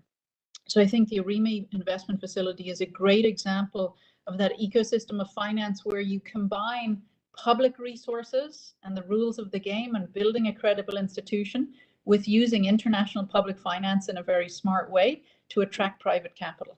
And of course, there's also this, and this is my last example, and then I'll go, David, is the standardized crediting facility, which I really have to give Rwanda credit for, because so many other countries are busy creating monitoring results and verification systems for the voluntary carbon market. And once again, Rwanda has been at the forefront of thinking about the compliance carbon market, because the voluntary carbon market last year was worth $10 billion. The compliance carbon market, $850 billion. So that's where the money is. That's where the future of investment is. And again, using international public financing and partners like the World Bank to help set this up so that you can attract in buyers who are going to be interested in supporting Rwanda. Absolutely. Thank you so much, Valerie. And that actually takes me to my final question to the Minister, which is about carbon markets. Minister, we know that Rwanda will need various kinds of financing, whether it's public sector, international, private, and the carbon markets and carbon credits or biodiversity credits or social sustainability credits will play an important role in that. How is Rwanda preparing itself for that? And as the Minister is answering that question, if you have any questions, we'll take one or two from the floor before we wrap up. Thank you, Minister. Thank you, David. Thank you, Valerie, for the kind words toward Rwanda. As you know, the government of Rwanda is a party to the UN Convention on Climate Change. And we have been facilitating the carbon trade under clean development mechanism since 2007. And as you know, our REMA is a designated national authority for carbon market.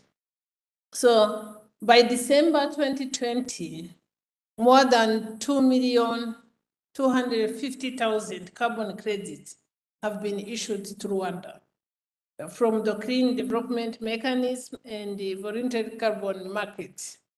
So the government of Rwanda, to position itself, because you can't count what you don't count. So that's why we have to count how much carbon credit do we have.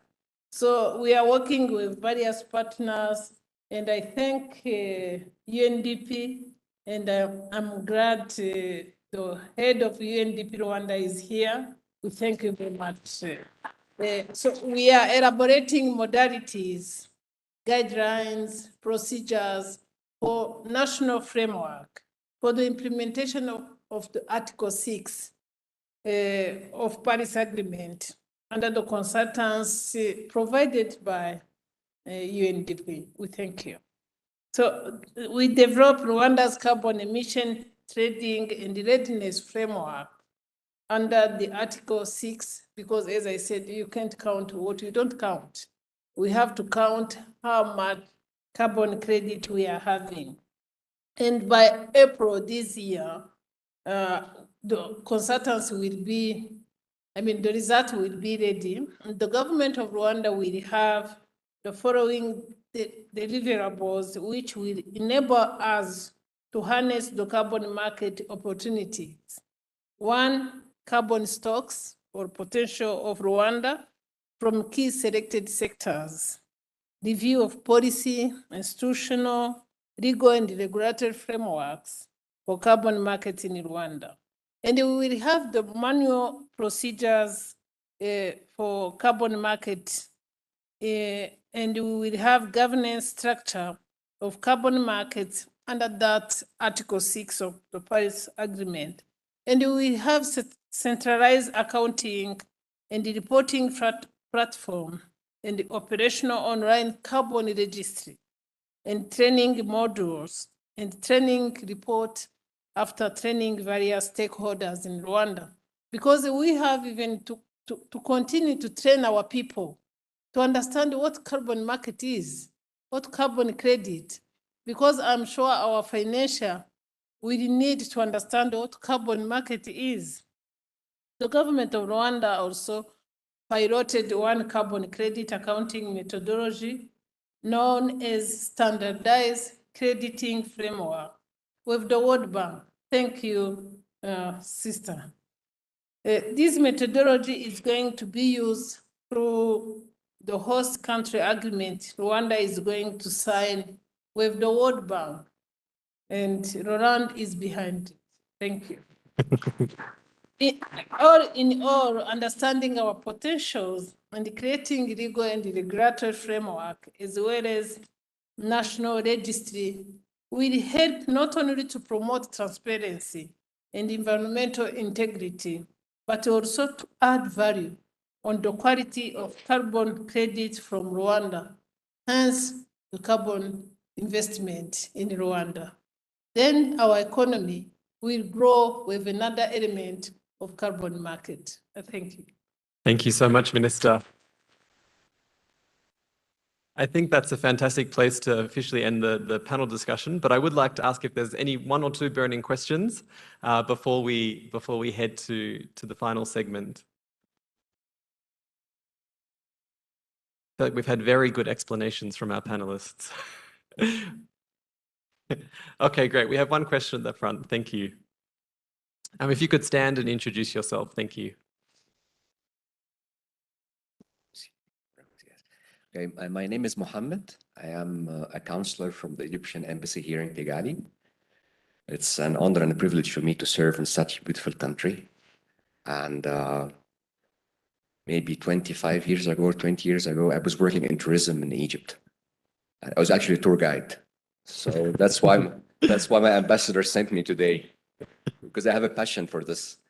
But I'm always wondering what's actually impeding, it's a question for Patrick actually, for you, Patrick. What's actually impeding the process of importing food supply from Egypt? I know a lot of Egyptian businessmen, they keep telling me we want to export to Rwanda, like sugar and cooking oil and stuff like that. And I still now I don't have an answer, despite the fact I have been serving here since August 1st. So maybe you have some answers or some insights to help me facilitate the import of food supply from Egypt that you can use in your tourism industry. Thank you. Thank you. Over to you, Patrick. Thank you. Let's answer this in just a few minutes. Thank you. Yeah. Can you hear me?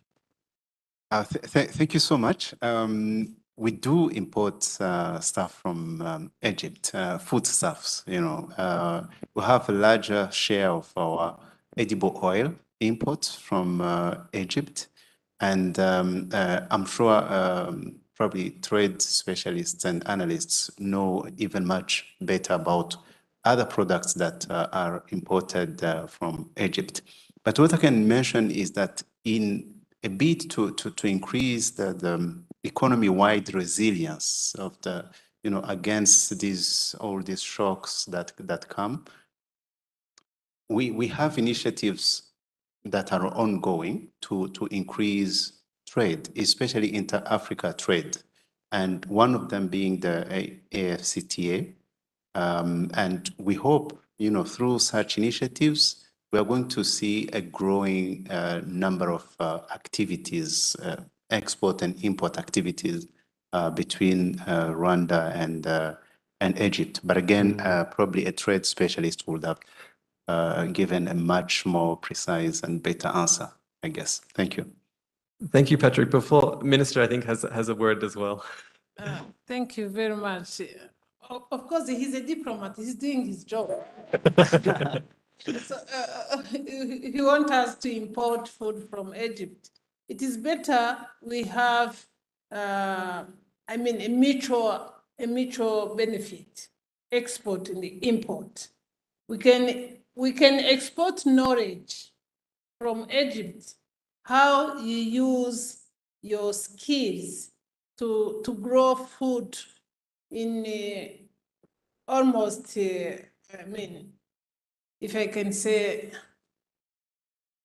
on a land that I have been in Egypt, in Sharm el-Sheikh, in last year for COP27. It is amazing to see how Egypt is growing food, is exporting food. Yes, it is. There is no trees, no. So the first thing we can export from Egypt is knowledge, skills. How you people are doing things on almost. So if you look at Rwanda, Rwanda is green, and Egypt is sandy. You have a lot of sand, and we have to learn how to grow food the way you do. So we can, at the same time, on short time, we can import food from Egypt.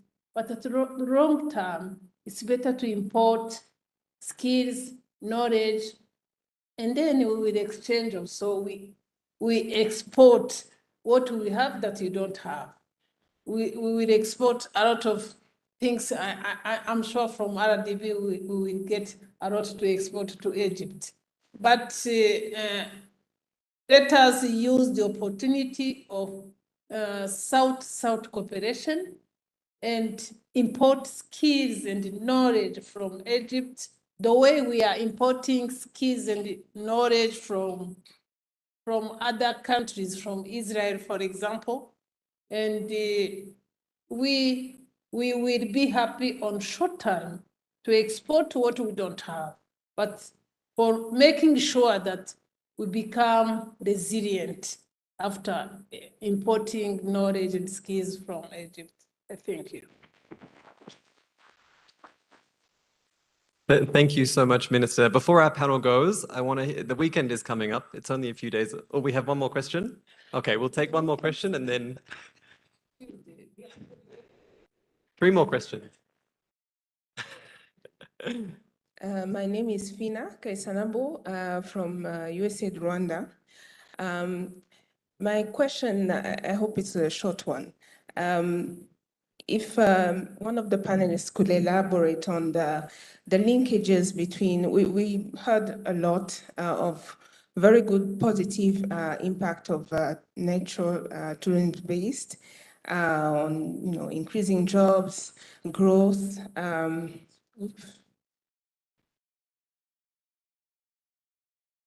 But at the same time, there's been this crisis on food price increase, inflation rate affecting the poor. And interestingly, even in districts where tourism is happening, especially in the Burera, Musanze. So my question is how nature tourism-based can be more of a positively contributing to reducing poverty, basically, especially in the districts where this tourism is happening and around. Thanks. Great, and we'll just take the next question before we come back to that one. Thank you. Thank you very much. First, my name is Maragam Selassie. I'm working for UNHCR Rwanda. Thank you for the great presentation. Congratulations to all. You made it really very clear.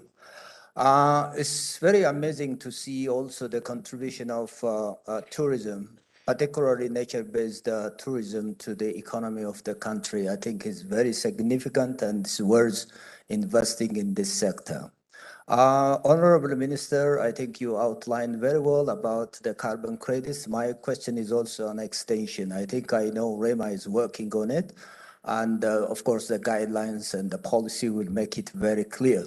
Maybe my question is, since the private sector is also involved in the natural resource and the nature-based tourism, perhaps how is the scheme of the ownership of the credits? If you say a few words, whether they are investing, the private ones investing on this sector, would there be any flow back to the investors? Probably if you just say a few words, otherwise I think you made it very clear with the general policy and regulation. Thank you very much again. Great, thank you so much. Maybe we can go to the Minister to answer that question, and then Michaela, maybe afterwards to you for the first question. Yeah, thank you very much for the question. Yes, we are developing the national framework, but before publishing it or before adopting it or taking it to the highest authority, we will discuss with our different stakeholders, including the private sector. So, because the carbon market is a market that the government alone cannot go in. We have to go with the private sector. The private sector should contribute to the development of our carbon market, because if we go into carbon market, we should have carbon credits from different partners and the collaborators.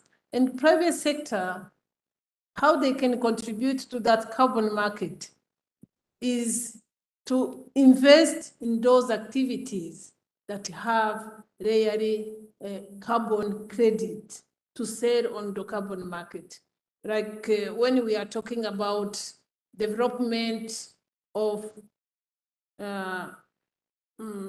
another source of energy for cooking, for example, a clean cooking, energy. When we are talking about biogas, when we are talking about planting trees, having forests, when we are talking about really fixing these shocks of climate change, those are the credits we can take to the carbon market. So we will involve we will involve private sector for us really to have a comprehensive national framework to go into carbon market. We will involve civil society. We will involve our development partners to make sure we go ready to the carbon market. Thank you. Thank you so much, Minister. And Michaela, over to you. What role can the tourism industry play, particularly nature-based tourism, in improving livelihoods and eradicating poverty in some of Rwanda's poorer districts? Thank you. Thank you. The government of Rwanda has put in place a system called the tourism revenue sharing system, whereby 10% of all revenue from the parks are reinvested in the community. Since 2005, we have reinvested in the community 7.9 billion Rwandan francs. And this money goes into hospitals, schools, building of infrastructure, training, education, and so on. So that's really our main sort of giving back to the community. We've seen also that in the surroundings of parks that are well managed, Kagera Park, Volcano National Park, actually are all four parks in the country. We see the immediate result in the community who are living near the parks. I think this program is the most important to mention here. We have other programs to compensate local community from, how can I say, accidents caused by wildlife. So if someone, for example, has his field attacked by buffaloes, or you can have even other accidents, there is a system in place to compensate the local community. And we also have another fund to support the local population with mutuelle de santé. So tourism revenue go into compensation for challenges caused by wildlife, mutuelle de santé, and developing community through hospitals, schools, and so on and so forth. Thank you. Thank you so much, CTO. A minister has one more thing to add in. Thank you, Minister. I wanted also to mention that the first consultation meeting on carbon market framework will take place this Friday morning.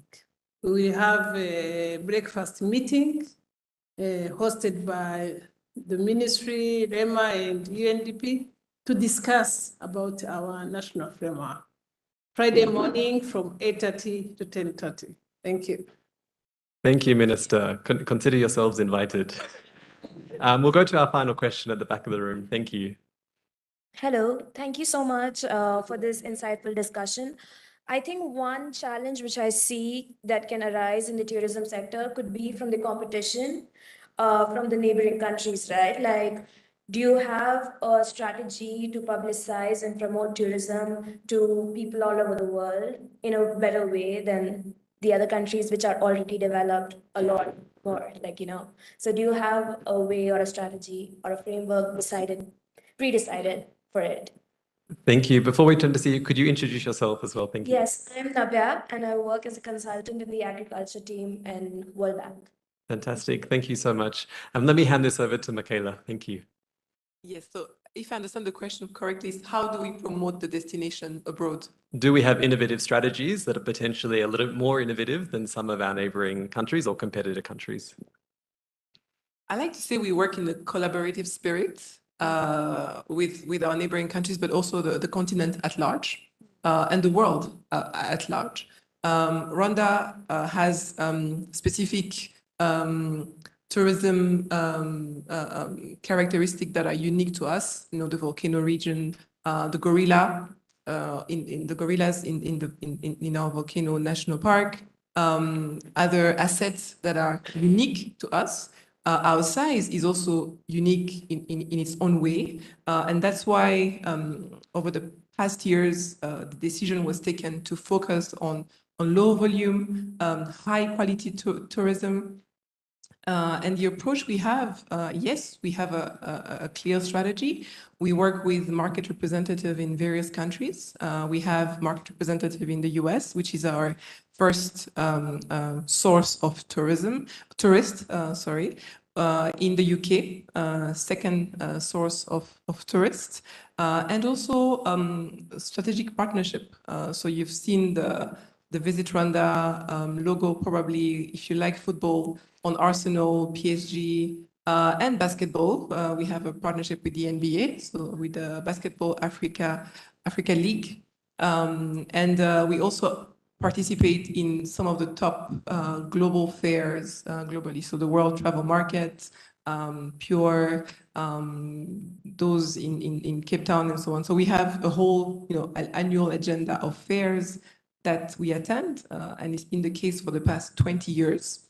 I take this opportunity to share that Rwanda will be the host country for the World Travel and Tourism Council this year in October. And really, I think we should congratulate the government of Rwanda for this achievement.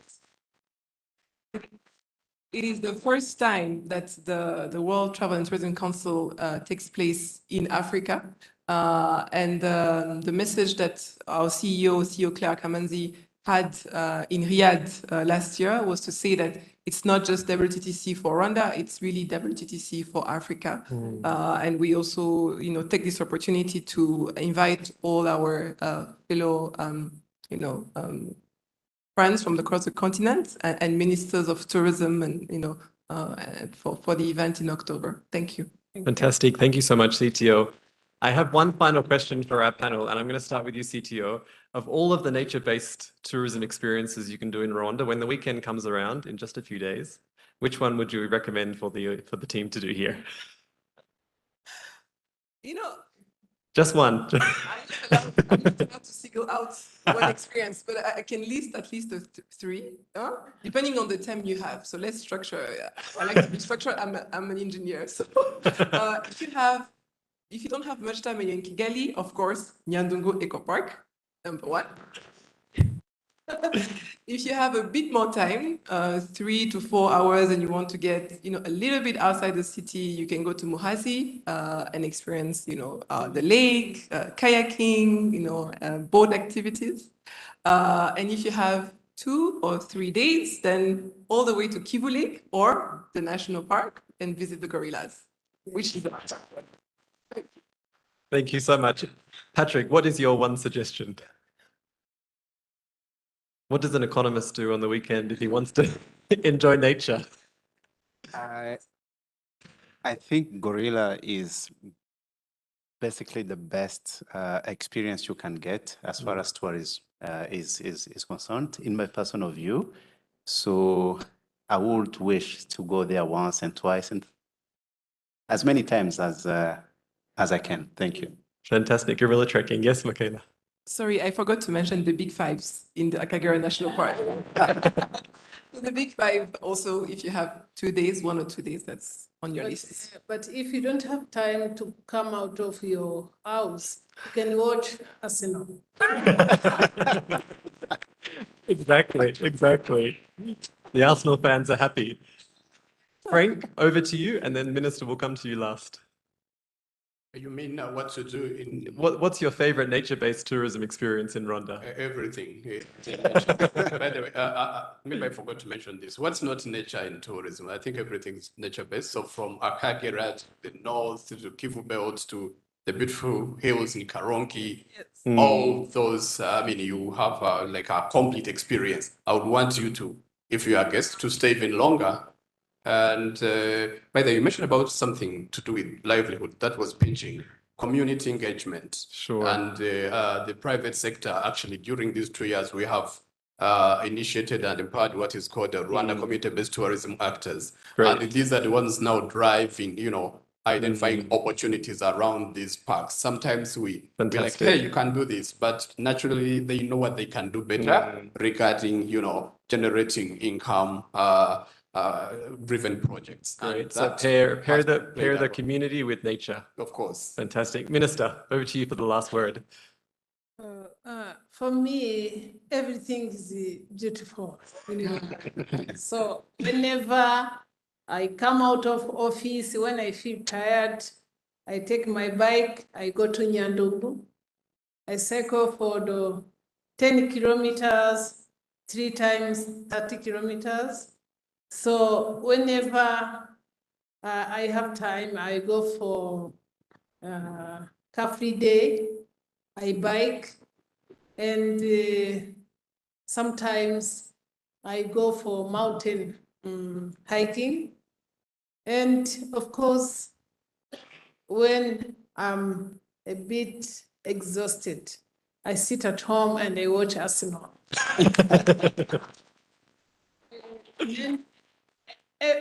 Whenever I have time out of work, I can go to Nyungwe, I can go to Akagera, I can go to Volcano. Everything is beautiful here. So Fantastic. I invite you people to do the same. Thank you. Fantastic. Please give our panel a big round of applause.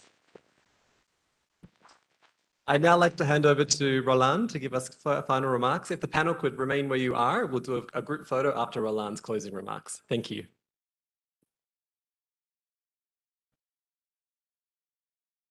Good afternoon. I hope that you really enjoyed this opportunity to hear from us a little bit about our current thinking on some of the critical topical issues for Rwanda. I think some of the key messages, I won't look to summarize because we've had many summaries, but I think Valerie mentioned something that Rwanda stands out for. Rwanda stands out for many things, of course, but particularly this green, inclusive, resilient development, where it has brought together this focus on nature and climate directly at the center of its development strategy. And the country stands out in this regard. There are other countries who I believe now realize, for a number of reasons, climate has become important, etc. Also, there's lots of financing available for climate, so maybe we should do this. They are now thinking about how they could do that, but this has been the case for Rwanda for some time. That's something that I think is an important highlight. I think our report really emphasized many, many things that Rwanda is doing extremely well in terms of the government's responsive to high inflation, already the very close relationship with local communities in relation to nature-based tourism, already plans for park expansion, important rehabilitation, etc. But what we try to do in the reports at the bank is to also indicate what more we can do. And I think that that's something that really stands out to me when I engage all the time with Rwandan officials, is that everyone will say, yes, we've done this very well, but what more can we do? How can we do this differently, or how can we do this better? And this is where the bank really continues to be a partner in goodness with the government of Rwanda, where we are happy to point out, to disseminate, to amplify the extremely positive work that the government does, but also to say, here are opportunities for us to do something different. And I think the biggest takeaway, Minister, and I tweeted this out when you spoke, was that Rwanda finds opportunities in every challenge. I think that that definitely speaks to the ethos of the government. And what I want to say is the bank is with you, right, in turning those opportunities, from the challenges that we have, in turning those challenges into opportunities. We are working very hard, very closely with government. I heard recently some feedback from our stakeholders that we probably are a little bit too quiet with some of the things that we're working on, but this climate finance piece is quite big. I'm very excited about the work that we are doing with the government on the Volcanoes National Park. The minister gave me a challenge when I first arrived 2 years ago, on doing more programmatic work on environment.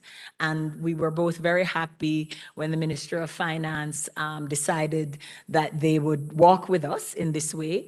And of course, I also promised to the Minister of Finance that we would try our best to find and be able to leverage concessional financing to make this project a really big one. And so we're moving from 50 million to at least 150 million, almost all of which is concessional financing.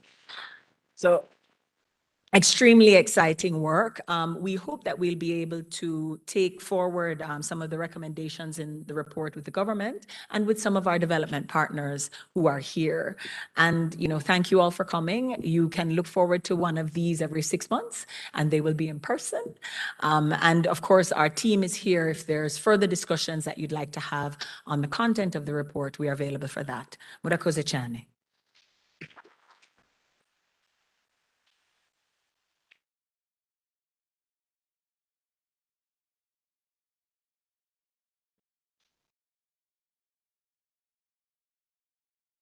Thank you so much. If the photographers could just come and we'll take a group photo.